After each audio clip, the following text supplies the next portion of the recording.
وہ مسلمان تھے اور ملک کے اہم عہدے پر ایک ہمارے صوبے کے وزیر اعلیٰ بھی تھے۔ پھر ان کی ختم نبوت کے حوالے سے بہت اچھی خدمات تھیں کہ انہوں نے نکاح نامے کے اندر جو ختم نبوت کے حلف کو لازمی قرار دیا، اسی طرح پارلیمان کے اندر جو احادیث ختم نبوت ہیں ان کے لکھنے کا نوٹیفیکیشن جاری کیا،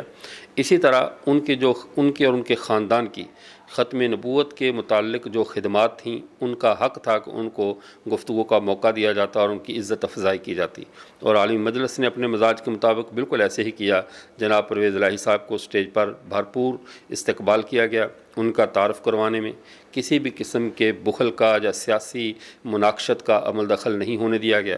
باوجود کہ وہ ہمارے مذہبی طبقے کی ایک بدترین حلیف جماعت کے ایک ذمہ دار تھے، ان کی جماعت کے فرد تھے۔ اس کے باوجود چونکہ بات ختم نبوت کی تھی، ان کو عزت اور پروٹوکول دینے میں کسی بھی قسم کا نہ مجمع کی طرف سے بخل کا مظاہرہ کیا گیا، نہ اسٹیج کی طرف سے۔ لیکن ہوا کچھ ایسا کہ بعض باتیں تکوینی طور پر ہوتی ہیں اور اللہ تعالیٰ اپنے محبوب بندوں کے مقام اور ان کی عزت بتلانے کے لیے بعض لوگوں کے ساتھ تکوینی ایسے امور پیش آ جاتے ہیں، اور جب زیادہ عزت ملی تو شاید موصوف یہ سمجھے کہ سارا مجمع ہماری ہی مٹھی میں ہے، جو میں کہہ رہا ہوں وہ مانا جائے گا۔ 25 منٹ تک جب تک وہ ختم نبوت کی بات کرتے رہے، عوام اور خواص میں سے اور مہمانوں میں سے اور میزبانوں میں سے سب کی زبان سبحان اللہ اور واہ واہ کہتی رہی اور ان کی بات پر داد و تحسین کے ڈونگرے برساتی رہی۔ لیکن جو ہی موصوف نے اپنا پینترا بدلا اور یا یوں کہی اپنی جماعتی پالیسی کے تحت فوری طور پہ یوٹرن لیا، اور ساتھ ہی اسی کے ضمن میں اپنے ایک ایسے قائد جسے دنیا عمران خان کہتی ہے، اسی قائد کے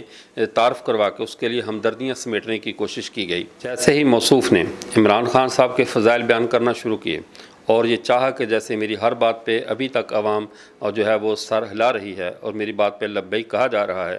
امید ہے کہ خان صاحب کے لیے یہاں پہ جو ووٹ بینک ہے وہ بڑھ جائے گا اور اس میں لوگ زیادہ ہماری بات کو لیں گے۔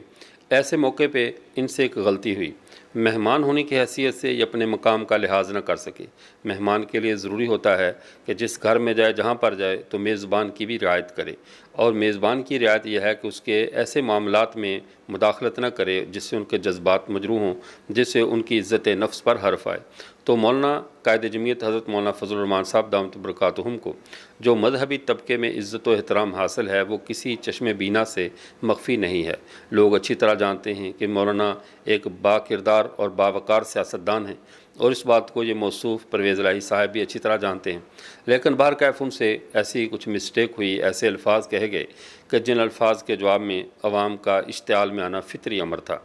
انہوں نے نعرے لگا کر اور ان کے ساتھ کوئی دست درازی نہیں کی، کوئی ان کے سٹیج پر چڑھ کر ایسے عمل کا اظہار نہیں کیا گیا جس سے کوئی ایسی بات ہو کہ جس کو ہم ناخوشگوار واقعہ کہیں، لیکن انہوں نے مولانا فضل الرحمان صاحب دامت برکاتہم کے عظمت میں اور ان کی شان میں کچھ نعرے بلند کیے، صرف یہ بتلانے کے لیے کہ کوئی یہ نہ سمجھے کہ وہ حکومت کے زور پر اہل ایمان کے دلوں سے ایک عالم دین کی عزت اور حمیت کو ختم کر سکتے ہیں، ایسا ممکن نہیں۔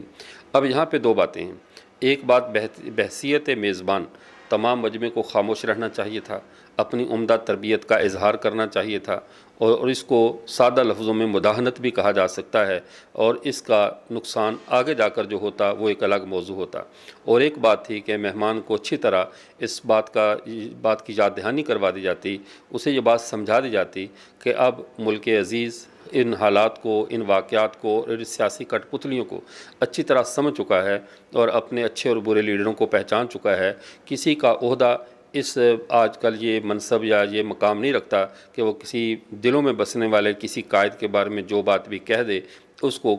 برداشت کر لیا جائے اور اس کو ہضم کر لیا جائے، ایسا نہیں ہوگا۔ تو یہ دو پہلو الگ الگ تھے۔ پہلی غلطی تو پرویز الہی صاحب سے ہوئی کہ جب ان کو بحیثیت خادم ختم نبوت کے ان کو اتنی زیادہ عزت ملی تھی، ان کو اپنی عزت کو ہضم کرنا چاہیے تھا، اور اسی طرح باوقار جیسے پروٹوکول کے ساتھ آئے تھے اسی پروٹوکول کے ساتھ واپس جاتے، لیکن ان پروٹوکول کا رخ خود تبدیل کیا اور کر کے ایسی گفتگو کی جو گفتگو اس موضوع کے، اس مقام کے مناسب نہیں تھی۔ لیکن ایک گلہ ہمیں اپنے ان ساتھیوں سے ہے جو وہاں پر موجود تھے، ہمارے اپنے، چاہے وہ ہمارے مذہبی جماعتوں کے ہوں، مدارس کے طلباء ہوں، جو بھی ہوں، ہم نے ہماری جو تربیت ہمارے اساتذہ نے کی یا جن کو ہم نام لیوا ہیں، جن کے وہاں پر ہمارے حضرات نے نعرے لگائے ہیں، حضرت قائد جمعیت مولانا فضل الرحمان صاحب دامت فیوزہم، ان کا جو اپنا مزاج ہے ان کی قطعاً یہ تربیت نہیں ہے کہ ان کے سیاسی مخالف کی بات کو جو ہے وہ برداشت نہ کیا جائے۔ افسوس یہ ہے کہ ہمارے دوستوں نے اپنے محبوب قائد کی تربیت کو بھلا کر فریق مخالف کے قائد کی تربیت پر عمل کر لیا، یا یوں کہہ لیجئے کہ ان کو ان کی تربیت کی جھلک دکھائی، یا یہ ہے کہ اپنے قائد کے سبق کو بھلا دیا کہ فریق مخالف کی بات کو ہضم کرنا سیکھیے، برداشت کرنا سیکھیے۔ ہمیں اس وقت چونکہ پی ٹی آئی نے اور ہماری یہ عمران خان صاحب کی جماعت نے ایک ایسی اشتعال کی فصل بو دی ہے پورے ملک میں کہ ہمارا نوجوان مشتعل ہو چکا ہے، اس سے سنجیدگی ختم ہو چکی ہے۔ یا مولانا ابوالحسن الندوی رحمۃ اللہ علیہ کی اگر زبان میں کہیں کہ یہ ایک چلتا ہوا ایسا آئل ٹینکر بن چکا ہے کہ جس کو تھوڑا سا بھی دیا سلائی یا آگ دکھا دی جائے تو وہ بھگ سے بارود کی طرح اڑ جائے۔ ہمارا نوجوان اس سطح تک مشتعل کر دیا ہے اس نظام ریاست نے اور ان لوگوں نے۔ اب اس اشتعال کی جھلکیاں ان کو دیکھنے کو ملتی ہیں۔ یہی اشتعال تھا جنہوں نے اس طبقے کو مجبور کیا یا اس بات پر برانگیختہ کیا کہ انہوں نے مسجد نبوی کی حرمت کا بھی خیال نہیں رکھا اور وہاں پر اپنے سیاسی مخالفین پر انتہائی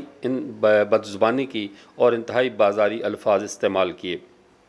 حالانکہ وہاں پر تو پڑوس میں آقا صلی اللہ علیہ وسلم آرام فرماتے، ان کا بھی لحاظ نہیں کیا گیا۔ تو پھر جو فصل بوئی ہے پوری دنیا میں کہیں بھی اس کو فصل پک جائے تو آپ کو وہی اٹھانی پڑے گی۔ یہ نہیں ہے کہ کاشت آپ کریں اور برداشت کوئی اور کرے، جو کاشت کرتا ہے وہی پھر برداشت بھی کرتا ہے۔ لیکن ہمارے ایک اور بات ہم اپنے ان خدام ختم نبوت سے اور ختم نبوت کے تمام ذمہ داران سے ہم یہ عرض کرنا چاہیں گے، اور جو لوگ بھی پورے ملک بھر میں ختم نبوت کے کام سے جڑے ہوئے ہیں، چاہے وہ کسی بھی جماعت سے ہیں، خدا کے لیے ختم نبوت کے کام کو سیاست کی نظر ہونے سے بچایا جائے، چاہے وہ اپنے قائد ہوں، چاہے وہ فریق مخالف کے قائد ہوں۔ جب ہم اپنے ختم نبوت کے جلسوں میں اپنے قائدین کی تعریف میں زمین آسمان کے کلابے ملائیں گے تو پھر ہم نے وہاں انہی جلسوں میں ہمیں اپنے قائدین پر سیاسی تنقید سننے کا بھی حوصلہ پیدا کرنا چاہیے۔ اگر کوئی سیاسی تنقید کرے تو اسے برداشت کریں۔ جب جلسہ ختم نبوت پہ ہے، رسول اللہ صلی اللہ علیہ وسلم کے جو مقدس مقام ہے، ان کا منصب ہے، اس کے دفاع کی بات ہو رہی ہے، تو پھر ضروری ہے کہ ہمارے اسٹیج پہ آنے والے تمام مہمان بھی اس بات کی پابندی کریں کہ یہاں پر بات صرف رسول اللہ کی ہو۔ چونکہ ہمارا تو یہ کہنا ہے اور ہمارا ماننا یہ ہے کہ جو بھی ختم نبوت کا دل سے مخلص ہے اور دل سے محبت کرنے والا ہے، چاہے وہ پی ٹی آئی کا کارکن ہے یا جمعیت کا ہے، چاہے وہ قائد ہے یا عام ورکر ہے، چاہے وہ بڑا ہے یا چھوٹا ہے، اس سے کوئی فرق نہیں پڑتا۔ جو بھی رسول اللہ صلی اللہ علیہ وسلم کا چوکیدار ہے، وہ اللہ کی نظر میں اپنی خدمت کے اعتبار سے، اپنی ختم نبوت کے اندر اپنی کارگزاری کے اعتبار سے مقام بڑا لے جائے تو لے جائے، ورنہ بحیثیت رسول اللہ کی چوکیداری اور نوکری کے ہر سیاسی جماعت کا کارکن، ہر مذہبی جماعت کا کارکن، ہر مدرسے کا اور اسکول کا طالب علم سب برابر ہیں کہ سب ہم رسول اللہ صلی اللہ علیہ وسلم کے خادم ہیں، ان کے چوکیدار ہیں، ان کے منصب کے جو نوکر ہیں۔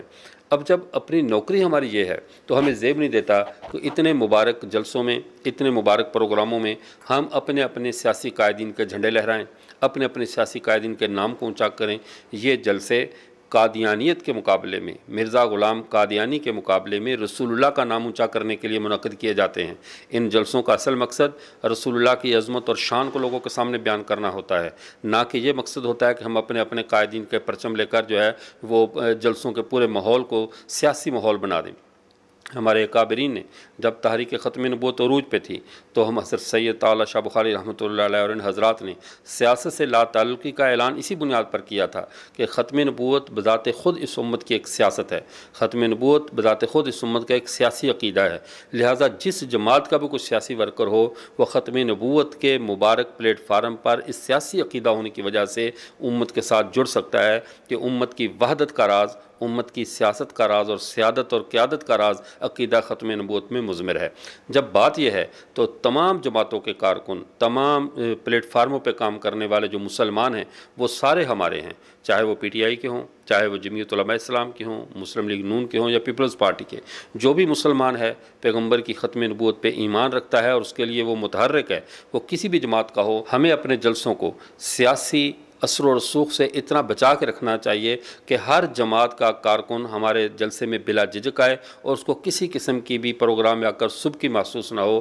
افسوس محسوس نہ ہو کہ میں کیسے جلسے میں آ گیا، یہ تو ہماری مخالف سیاسی پارٹی کے لوگ خطاب کر رہے ہیں اور ہمارے سیاسی لیڈر کو رگید رہے ہیں، اس کے بارے میں برے الفاظ کہہ رہے ہیں۔ اپنے سٹیجوں کو خدا کے لیے سیاسی تنقید سے بچائیں۔ ختم نبوت کا محاذ الگ ہے اور مستقل محاذ ہے اور پوری امت مسلمہ کا مشترکہ محاذ ہے۔ پارلیمنٹ میں جب یہ فیصلہ ہوا تھا تب بھی یہ بات نہیں ہوئی تھی کہ یہ فلاں جماعت کے نے ووٹ دیے، فلاں نے نہیں دیے۔ جب بات رسول اللہ صلی اللہ علیہ وسلم کی عزت اور آبرو کی تھی، ان کے منصب ختم نبوت کی تھی، تو پوری امت مسلمہ کی ہر سیاسی پارٹی نے مل کر اس فیصلے پہ دستخط کیے اور اسے اپنا فیصلہ قرار دیا۔ اس کے اوپر جو ہے وہ امت مسلمہ کے ساتھ کھڑے رہے۔ آج بھی ابھی تک امت مسلمہ ختم نبوت کے مسئلے میں سیاسی تقسیم کا شکار نہیں ہوئی۔ سٹیجوں پر اپنی اپنی جماعتوں کے قائدین ختم نبوت کے نام پر کانفرنسیں منعقد کر کے اپنے قائدین کو متعارف کروانا، انہی کی نعرہ بازی کرنا، انہی کو اوپر لے کر جانا، دوسروں کو نیچا دکھانا، یہ وہ باتیں ہیں جو ابھی نہیں تو مستقبل قریب میں اس تحریک کو بہت نقصان پہنچائیں گی۔ اللہ ہمارے کارکنوں کو بھی سمجھ عطا فرمائے، ہمارے جلسے کے منتظمین اور سب لوگ اس موضوع پر سنجیدگی سے غور کریں کہ آئندہ سے ہمارے کسی بھی سٹیج پر جو ختم نبوت سے جڑا ہوا سٹیج ہو، اس میں سوائے رسول اللہ صلی اللہ علیہ وسلم کی عظمت بیان کرنے کے، ان کی شان بیان کرنے کے کوئی اور بات نہ کی جائے، بلکہ اگر کوئی کرنا چاہے تو اپنے مہمان جو خطیب حضرات ہیں ان کو بھی بتلا دیا جائے کہ آپ جس بھی سیاسی جماعت سے ہیں لیکن یہاں پر اپنے قائد کو ذرا پیچھے سٹیج سے نیچے چھوڑ کر آئیے، اپنی سیاسی جماعت کو سٹیج سے نیچے چھوڑ کر آئیے، آپ صرف رسول اللہ کے نوکر اور چوکیدار کی حیثیت سے یہاں پہ گفتگو کیجیے۔ امید ہے دوبارہ اس طرح کی بدمزگی نہیں ہوگی اور امت مسلمہ کی وحدت پارا پارا نہیں ہوگی۔ اور اس موقع پر جو قادینی بغلیں بجا رہے ہیں ان کو بھی میں پیغام دینا چاہتا ہوں، تمہاری خوشی ہمیشہ عارضی ہوتی ہے، چند لمحوں کی ہوتی ہے۔ مرزا قادینی کی پیشین گوئیوں سے لے کر آج تمہاری ذلت کی انتہا تک پہنچنے تک تمہاری ہر خوشی اللہ نے چند لمحوں کے لیے، جیسے وہ قرآن پاک میں ان منافقین کا تذکرہ آتا ہے جنہیں راستہ نہیں ملے گا روز محشر اور چمکتی ہوئی کسی کے نور دے کر بھاگیں کہ ہمیں بھی ساتھ لے جاؤ، لیکن وہ کوئی بھی روشنی ان کو منزل تک نہیں پہنچائے گی۔ مسلمانوں کا باہمی اختلاف، مسلمانوں کا کسی موضوع پہ کچھ ایسی بات ہو جانا، یہ تمہارے لیے عارضی